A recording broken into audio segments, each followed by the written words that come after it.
अस्सलाम वालेकुम। CS610 का लेक्चर नंबर 17 करना है हमने। इसमें हमने कुछ राउटिंग एल्गोरिदम्स के बारे में पढ़ना है, फिर लास्ट पे कुछ वाइड एरिया नेटवर्क्स की एग्जांपल दी हैं वो हमने पढ़नी है। तो सबसे पहले एल्गोरिदम को शुरू करने से पहले उसने कुछ बेसिक इन्फॉर्मेशन में दे दी है कि हम जो है ना जब राउटिंग टेबल बिल्ड करते हैं ना, अब ये राउटिंग टेबल क्या चीज़ होती है और ये सारी चीज़ें आपने पिछले लेक्चर अगर नहीं लिए तो आपको ये चीज़ें नहीं समझ में आ सकती। इस वजह से मेक श्योर कि आपने पिछले लेक्चर सारे लिए हुए हैं और लाजमी नहीं कि मेरी वीडियोस देखी हों, जो भी अगर आपने वैसे खुद भी पढ़ा हुआ है या कहीं से और भी देखे हो तो दैट वर्क्स। खैर, तो इसमें ये कहता है कि राउटिंग टेबल जब हमने बिल्ड करें तो उसके लिए हमारे पास दो मेथड्स हैं। एक तो है मैनुअल एंट्री करेंगे हम एक ही डिवाइस की, और दूसरा हमारे पास ये है कि वो सॉफ्टवेयर के थ्रू ऑटोमेटिकली हो जाएगा। ओके, ये ज़्यादा हो गया। Right, okay. अच्छा, फिर उसके बाद वो कहता है कि there are two method for computing routing table.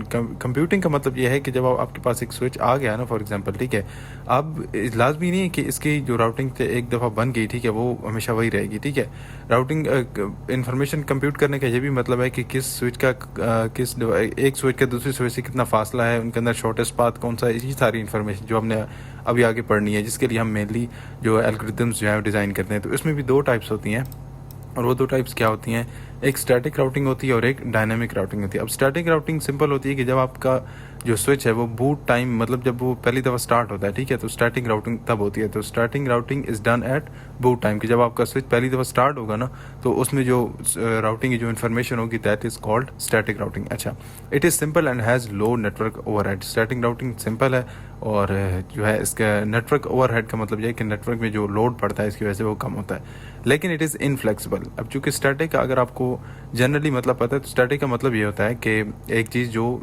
Change नहीं होती, मतलब एक कांस्टेंट जो चीज़ होती है ना, उसको स्टैटिक बोलते हैं, जो हिलती नहीं है बेसिकली, समझ लें। तो इट इज़ इनफ्लेक्सिबल क्योंकि इसको आप चेंज नहीं कर सकते। उसके अगेंस्ट है डायनामिक राउटिंग।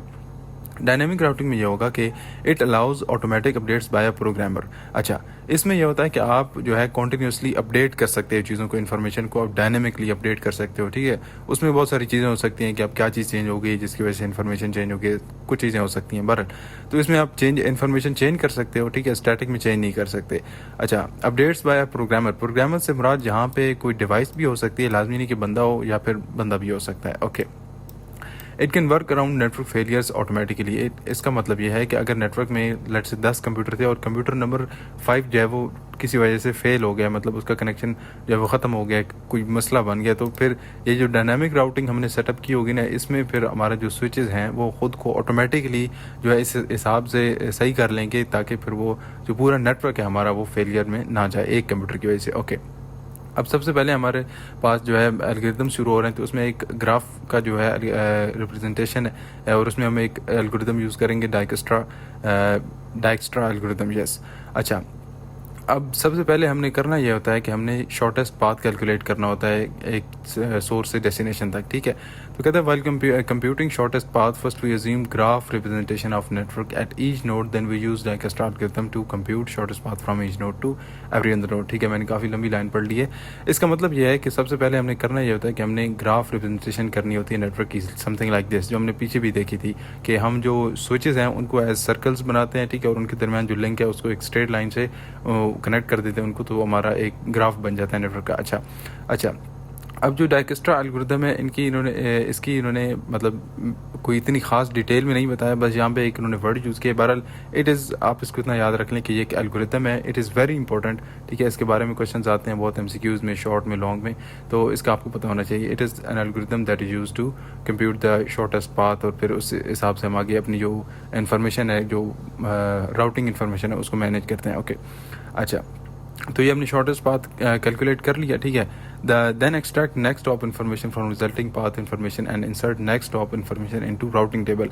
कि जो हमारा जो रिजल्टिंग पाथ होगी नहीं, जिस हमें डाइक्स्ट्रा एल्गोरिथम हमने यूज़ किया, तो हमारे पास क्या चीज़ आ गई, शॉर्टेस्ट पाथ आ गया। ठीक है, शॉर्टेस्ट पाथ है। अब उन शॉर्टेस्ट पाथ को हमने यूज़ करके अपना जो स्विच था उसके जो है उसके अंदर जो वो इन्फॉर्मेशन थी उसके राउटिंग टेबल के अंदर वो इन्फॉर्मेशन क्या कर दी, इंसर्ट कर दी एज नेक्स्ट ऑफ। ओके, अच्छा, अब हमारे पास एक एल्गोरिथम है, ठीक है, जो कि जिसको बोलते हैं वेटेड ग्राफ। उसमें यह होता है कि जो डाइक्स्ट्रा एल्गोरिथम है इसके साथ साथ हम इसको यूज़ करते हैं, और इसको यूज़ इस तरीके से करते हैं कि हम हर एज को, जो ये जो एक लाइन है ना जो दो नोड्स को कनेक्ट करती है, दिस कॉल्ड एन एज, तो हम हर एज को एक वेट दे देते हैं, ठीक है। और उस वेट की बुनियाद पे हम देखते हैं कि ये पाथ जो है वो शॉर्टेस्ट है या नहीं, ठीक है। इसको अभी हम इस डायग्राम से मजीद देख लेते हैं। कहते हैं the shortest path is then the path with the lowest total weight sum of the weights with all edges. कहने का मतलब यह है कि शॉर्टेस्ट पाथ फिर वो होगा जिसका वेट सबसे कम होगा, चाहे उसमें एजेस ज़्यादा भी आ रहे हैं। एजेस से मुराद की, अगर ये जो स्ट्रेट लाइंस है ना, अगर एक पाथ में ज़्यादा भी आ रही हैं लेकिन उसका ओवरऑल वेट अगर कम है तो वो शॉर्टेस्ट पाथ होगा। It should be noted that the shortest path is not necessarily with few edges, ठीक है।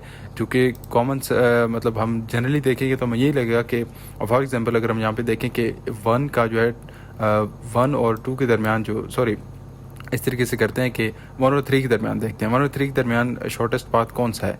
शॉर्टेस्ट पाथ हम देखेंगे ठीक है, यहाँ से जाके अगर यहाँ से जाएंगे तो ये शॉर्टेस्ट पाथ है, राइट। बट हो सकता है कि यहाँ से जाके 2 पे जाके फिर 6 के से होकर अगर 3 पे जाएं तो वो शॉर्ट हो। कहने का मतलब ये है कि इसमें लाजमी नहीं कि शॉर्टेस्ट पाथ जो है उसमें एजेस भी सबसे कम होंगे, हो भी सकते हैं बट नॉट ऑलवेज। अच्छा, फॉर एग्जाम्पल यहाँ पे उसने एग्जाम्पल के तौर पर ये डायग्राम है, ठीक है। तो डायग्राम में कहता है कि the shortest path in the figure from node 2 to node 6, ये नोड 2 है, ठीक है, टू नोड 6 इज 2 to 3, ठीक है। पहले 2 to 3 एंड देन 3 to 6 और फिर उसके बाद 3 to 6। This has the smallest weight, क्योंकि इसका आप देखें ना, इसका इस वाला ये जो एज है ना 2 से 3, इसका वेट है 3, ये 3 वेट लिखा हुआ है, ठीक है। और जो 3 से 6 है इसका वेट है 2, तो 3 + 2 5 हो गया, तो इसका टोटल वेट हो गया 5, ठीक है। और ये जो 2 से डायरेक्ट 6 है इसका वेट है 8। तो अब चूंकि इस डायरेक्ट जो एज था, इसमें एज तो एक है यानी कि लाइन तो एक है, लेकिन इसका वेट चूंकि इन दो से ज़्यादा है तो फिर ये शॉर्टेस्ट नहीं होगा। शॉर्टेस्ट पाथ ये 2 से 3, 3 से 6 इस तरीके से होगा, ओके। अच्छा, अब डिस्टेंस मैट्रिक्स क्या होते हैं? कहता है weights on graphs edges reflect cost of traversing as.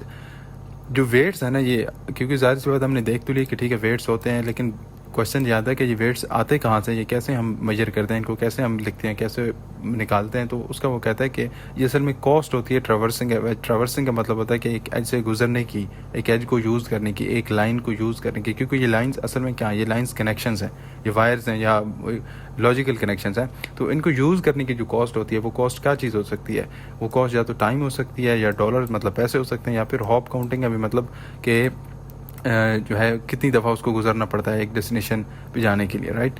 तो ये डिफरेंट किस्म की चीज़ें हैं जो कि हमारे वेट्स को डिफ़ाइन करते हैं। कोई एक इनमें से हो सकती है, या तो हम टाइम के हिसाब से देख रहे होंगे, ठीक है। कि अगर हम फॉर एग्जांपल यहाँ से हमने कह दिया कि यहाँ से अगर 2 से 6 हम डायरेक्ट जा रहे हैं तो हमने इसको टाइम में कह दिया कि यहाँ पे लग रहे हैं 8 सेकंड, ठीक है। लेकिन अगर हम 2 से पहले 3 पे जाएं उस पे लगेंगे 3 सेकंड, और 3 से 2 पे आएँ, ठीक है, और उस पे लगेंगे 2 सेकंड, तो ये टोटल टाइम हो गया 5 सेकंड। तो फिर ये पाथ शॉर्ट है ना, इस तरीके से। मतलब या तो टाइम हो सकता है, या हम ये कह देते हैं कि 2 से अगर डायरेक्ट 6 पे जाएंगे तो 8 रुपये लग रहे हैं, और अगर 2 से 3 जाते हैं तो 3 रुपये लगेंगे, फिर 3 से 6 आते हैं तो 2 रुपये और लगेंगे, तो टोटल 5 रुपये हो गए। तो ये भी उस हिसाब से भी फिर शॉर्टेस्ट पाथ है, ओके। तो ये इस तरीके से द रिजल्टिंग शॉर्टेस्ट पाथ में नॉट हैव यू, वही बात जो ऊपर की गई थी कि लाजमी नहीं कि इसमें एजेस या हॉप्स जो हैं वो कम होंगे, ठीक है। हॉप यही होता है ना कि मतलब अब फॉर एग्जांपल ये जो 2 और 3 के दरमियान लिंक है, तो इसको अगर हम हॉप की फॉर्म में लिखेंगे तो कुछ इस तरीके से 2,3 इस तरीके से, ठीक है। तो ये एक हॉप होगा। तो इसमें अब ये एक हॉप हो गया और दूसरा हॉप इसमें आ जाएगा 3,6 का हॉप। तो मतलब इसमें हॉप्स तो अब 2 हैं, बट इसका जो ये वेट है इसका कम है, तो ये शॉर्टेस्ट पाथ होगा, okay. I think it is enough कि आपको समझ लगी होगी शॉर्टेस्ट पाथ कैसे होता है, ओके। अच्छा जी, डिस्ट्रीब्यूटेड राउट कंप्यूटेशन क्या होती है? कहता है each packet switch computes its routing table locally and sends message to the neighbours. ये जो एल्गोरिदम है ये बेसिकली मल्टीपल डिफरेंट टाइप्स के एल्गोरिदम्स को हम पढ़ रहे हैं, ठीक है। तो उसमें एक एल्गोरिदम ये भी है। अब इसमें होता यह है कि एक राउटिंग, एक जो स्विच है, ठीक है, वो इन इटसेल्फ हर स्विच क्या करता है कि अपने आसपास की जो उसके साथ डिवाइसेस कनेक्टेड हैं, ठीक है, उनको वो उनका जो है वो राउटिंग की जो इन्फॉर्मेशन है कंप्यूट करता है कि ठीक है इस तक इस फॉर एग्जांपल यहाँ पे एक स्विच लगा हुआ है, यहाँ पे लगा हुआ है, और यहाँ पे भी है, और यहाँ पे भी है, ठीक है। तो ये देखता है कि ठीक है मेरा इसका जो यहाँ पे जो वेट है वो है, फॉर एग्जांपल हम कह देते हैं कि 3 है, यहाँ पे जो है वो 5 है, यहाँ पे जो है वो 6 है, इस तरीके से, ठीक है। अच्छा, ये पहले लोकली इसने कैलकुलेट कर ली। अब ये क्या करेगा, sends message to the neighbours. इसके जो आसपास ये वाले हैं ना, इनको ये इन्फॉर्मेशन सारी सेंड कर देगा। अच्छा, it also updates information periodically. ये टाइम टू टाइम मतलब हो सकता है कुछ चीज़ें नेटवर्क में चेंज आती रहें, तो ये स्विच जो है, ये हमारा हमने एक एग्जांपल के तौर पे देखा था, ये हो सकता है कि अपनी ये वाली इन्फॉर्मेशन अपडेट भी करता रहे, तो ये पीरियोडिकली मतलब टाइम के हिसाब से अपडेट भी करता रहता है। इफ़ अ लिंक और packet switch fails then the network adapts its failure. कहने का मतलब यह है कि अगर कहीं पे पैकेट या कोई लिंक या कोई पैकेट स्विच फेल हो जाता है, तो नेटवर्क में चूंकि इस इन्फॉर्मेशन की वजह से, क्योंकि ये पीरियोडिकली अपडेट होती रहती है ना, तो जब एक नेटवर्क फेल हुआ, लिंक या स्विच फेल हुआ, तो उस टाइम फिर से दोबारा से नई इन्फॉर्मेशन जनरेट हुई, और अब उस नई इन्फॉर्मेशन को यूज़ करके हमारा जो नेटवर्क है, हमारा जो पूरा नेटवर्क है, वो फेलियर अडेप्ट करता है। मतलब फेलियर अडेप्ट करने का मतलब यह है कि उसको पता चलता है कि ठीक है, फलां जो लिंक थी या फलां पैकेट स्विच है वो फेल हो चुका है, उसके थ्रू हमने कम्युनिकेशन नहीं करनी, हम कोई अल्टरनेट पाथ जो है वो ढूंढेंगे। Okay, the packet switch then modifies the tables to avoid failed hardware. वही काम करे कि फिर जो पैकेट स्विचेज होते हैं क्या करते हैं, अपने टेबल्स को, अपने राउटिंग टेबल्स को इस तरीके से मॉडिफाई कर लेते हैं, चेंज कर लेते हैं कि अब उसमें जो वो फेल्ड जो स्विच था या फेल्ड लिंक थी, उसकी इन्फॉर्मेशन वहाँ से निकाल दो कि वो वाली, उसके थ्रू हमने कम्युनिकेशन नहीं करनी। अगेन, अगर आपको समझ नहीं लग रही तो हम इस डायग्राम पे आते हैं। फॉर एग्जाम्पल, हम कह देते हैं कि यहाँ पे जो राउट नंबर ये 3 था, ये क्या हो गया, फेल हो गया। ठीक है, तो अब इस चूँकि इन्फॉर्मेशन अपडेट हो गई, तो 2 को भी पता चल गया और 1 को भी, सबको पता चल गया। तो अब ये जो इनको पता चल गया कि ठीक है, ये वाला जो चैनल था ना, ये जो 2 से 3 और 3 से 4 या हमने यहाँ पे आ रहे थे, तो ये सारा चैनल जो है अब कैंसिल हो चुका है, यहाँ पे हमने कम्युनिकेशन नहीं करनी। तो इस तरीके से ये फेलियर को अडेप्ट कर लेते हैं। ओके, एक और आगे हमारे पास एल्गोरिथम है distance vector routing. Local information is next hop routing table and distance from each switch. अच्छा, the switch is periodically broadcast volume that is destination distance, otherwise switches update routing table based on received information. अच्छा, इसकी जो routing है, ये जो उन्होंने distance vector routing, इसकी जो क्या बोलते हैं एक्सप्लेनेशन है इस वाले टॉपिक में, वेक्टर डिस्टेंस एल्गोरिथम में। तो इसमें होता बेसिकली है कि पैकेट स्विच है वो वेट करता है नेक्स्ट अपडेट का। ठीक है, हर पैकेट स्विच वेट कर रहा है कि अभी कोई उसके पास जो है इन्फॉर्मेशन जो है नहीं आएगी। ठीक है, and they iterate through entries in message. उनके पास चूँकि एक मैसेज आता है इस तरीके से। ठीक है, फॉर एग्जाम्पल हम कह देते हैं कि ये जो है, इसको अगर हम इसमें लिखें तो ज़्यादा बेहतर होगा कि ये है आपके पास, फॉर एग्जाम्पल CPT 1 है। ठीक है, इस तरीके से कंप्यूटर 1 है, फिर इस तरीके से कंप्यूटर 2 है, फिर इस तरीके से कंप्यूटर जो है वो कंप्यूटर 3 है, एंड सो ऑन। ठीक है, इस तरीके से एक मतलब लिस्ट आ गई उसके पास, और उनकी आगे इन्फॉर्मेशन आ गई कि ठीक है, इसका डिस्टेंस, मतलब हम यहाँ पे कहते हैं कि ये switch number, for example switch का नाम था A। ठीक है, स्विच A ने बताया कि मेरा जो है डिस्टेंस ना कंप्यूटर A से, कंप्यूटर 1 से इतना है, कंप्यूटर 2 से इतना है, कंप्यूटर 3 से इतना है। फिर यहाँ पे नीचे लाजमी नहीं कि सिर्फ कंप्यूटर से, और स्विचेस भी हो सकते हैं। ठीक है, तो यहाँ पे कोई था स्विच नंबर 34 इस तरीके से। ठीक है, and then switch number 50 whatever. ठीक है, तो इसने ये बता दी कि ठीक है, मेरा जो डिस्टेंस है ना, स्विच A ये इन्फॉर्मेशन ब्रॉडकास्ट कर रहा है कि मेरी जो डिस्टेंस है और मेरा जो हॉप्स हैं इन सारी डिवाइसेस को लेके वो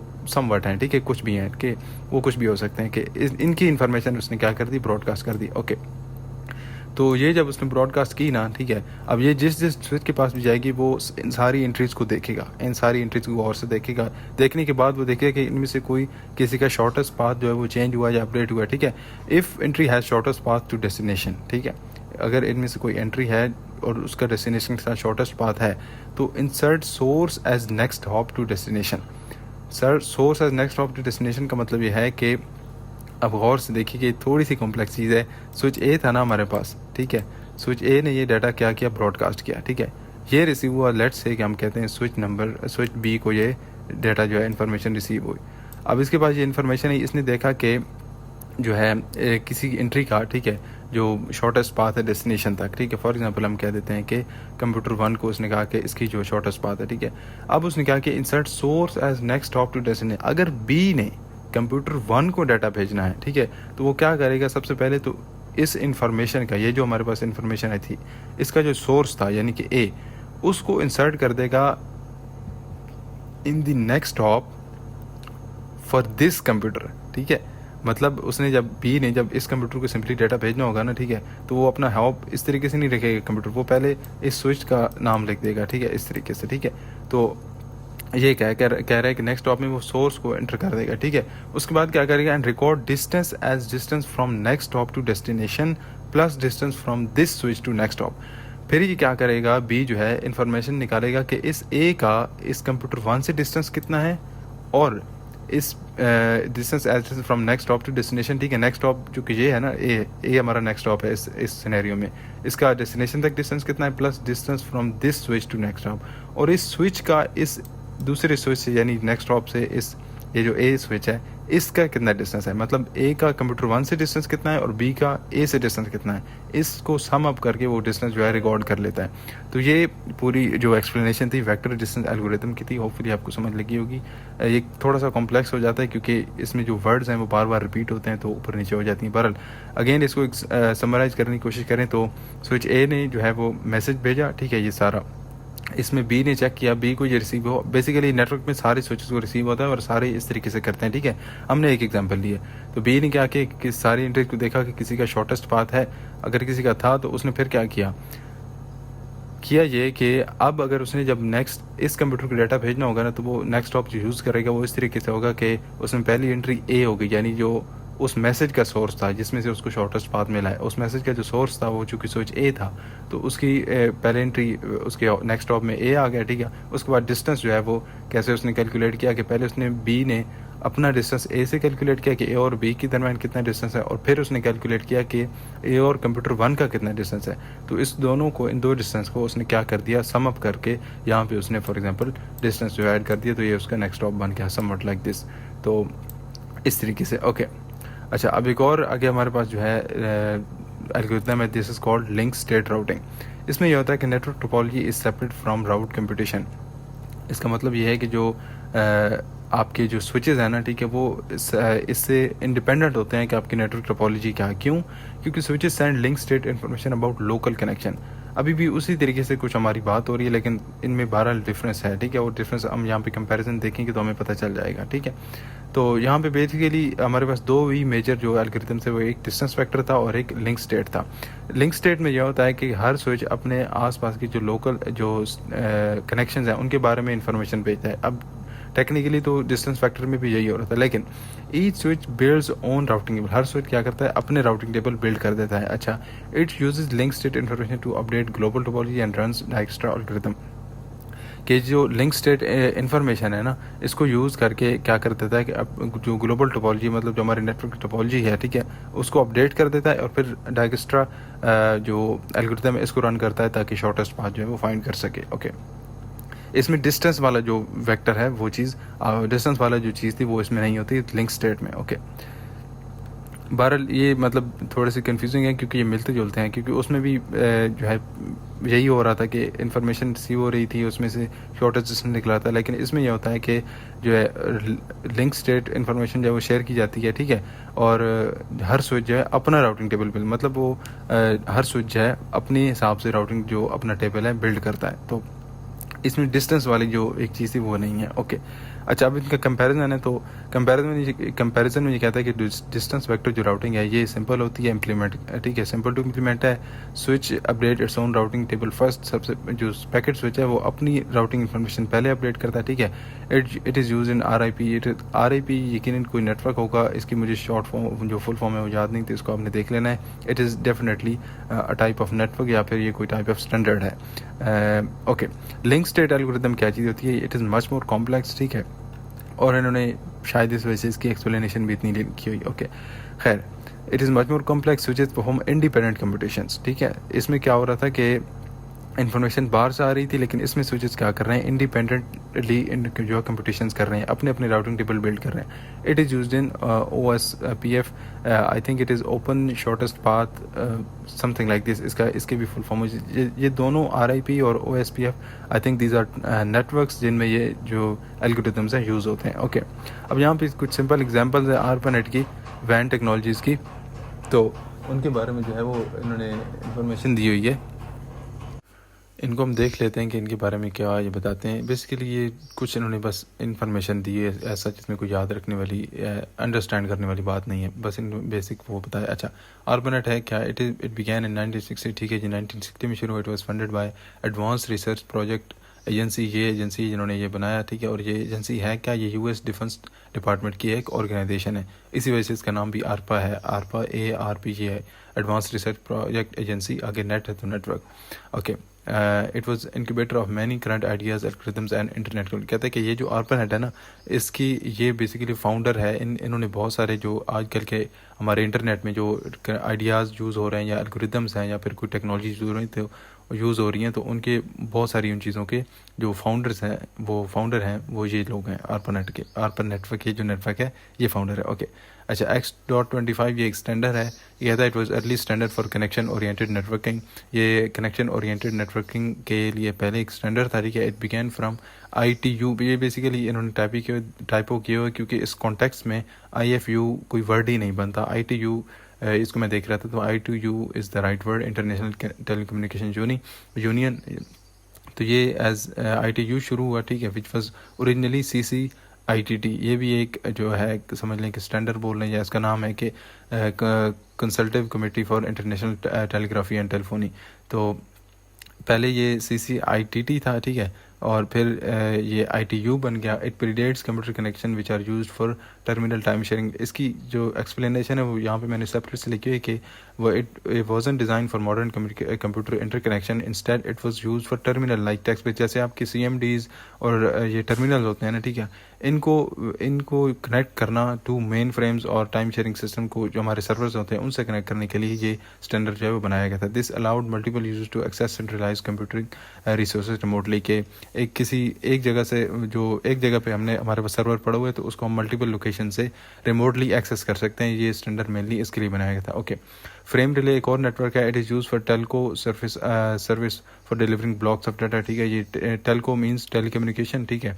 तो उस सर्विस के लिए यूज़ किया जाता है, ठीक है। मल्टीपल जो ब्लॉक्स हैं डाटा के, उनको ट्रांसफ़र करने के लिए it is connection based service and must contact with Telco for circuit between two and points. अच्छा, कनेक्शन बेस्ड वो होता है कि जिसमें अगर आपने दो लोगों ने या दो डिवाइसेस ने कम्युनिकेशन करनी है ना, फॉर एग्जांपल ये हमारे पास एक डिवाइस है और ये है, ठीक है, इनकी कम्युनिकेशन ऐसे नहीं हो सकती। इनके दरमियान पहले एक कनेक्शन जो है बिल्ड करना ज़रूरी है। अब ये कनेक्शन वायर्ड भी हो सकता है या फिर लॉजिकल कनेक्शन भी हो सकता है। जैसे आप कॉल करते हो ना एक बंदे को, तो वो कॉल बेसिकली आप पहले कनेक्शन इस्टेब्लिश कर रहे होते हो, उसके बाद आप बात कर सकते हो। ओके अच्छा, इसकी जो स्पीड है उसके बारे में ये बताता है कि 56 KB या 1.5 MB एंड 100 MB तक भी, मतलब ये इसकी स्पीड के बारे में बताया कि ये इतनी स्पीड इसकी हो सकती है। Okay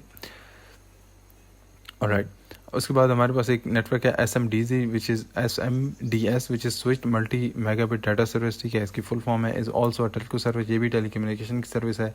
it is a connection less service. अच्छा, वो कनेक्शन ओरिएंटेड था, ये कनेक्शन लेस है। इसमें connection any SMD station can send information to any station on the same SMDS cloud. मतलब SMDS क्लाउड का मतलब ये है कि ये जैसे हमारा आपका नेटवर्क है ना, ठीक है, तो जैसे आपका ब्रॉडकास्ट नेटवर्क है कि कोई भी डाटा भेज सकता है, ठीक है, उस तरीके से। या जैसे आपका रेडियो होता है कि कोई भी बंदा जो रेडियो जिसके पास है वो एक्सेस कर सकता है चैनल को। उसका लाजमी नहीं कि वो हर चैनल से पहले कनेक्शन ओरिएंट करेगा, एक कनेक्शन बनाएगा, तब वो नहीं। इट इज़ टिपिकली इसकी जो स्पीड के रेंजेस हैं वो 1.5 MB से लेके 1000 MB तक है। ओके, अब ये हमारा जो नेटवर्क है ना ATM, this is very important, क्योंकि ये इसके बारे में क्वेश्चन आते हैं, शॉर्ट में भी लॉन्ग में भी आ सकते हैं, MCQs में भी। ये ATM और ये जो डाइकेस्ट्रा एल्गोरिथम हमने ऊपर देखा था, ये भी इंपॉर्टेंट टॉपिक है। ओके, तो it was designed as single technology for voice video and data and has low jitter varies in delivery time and high capacity.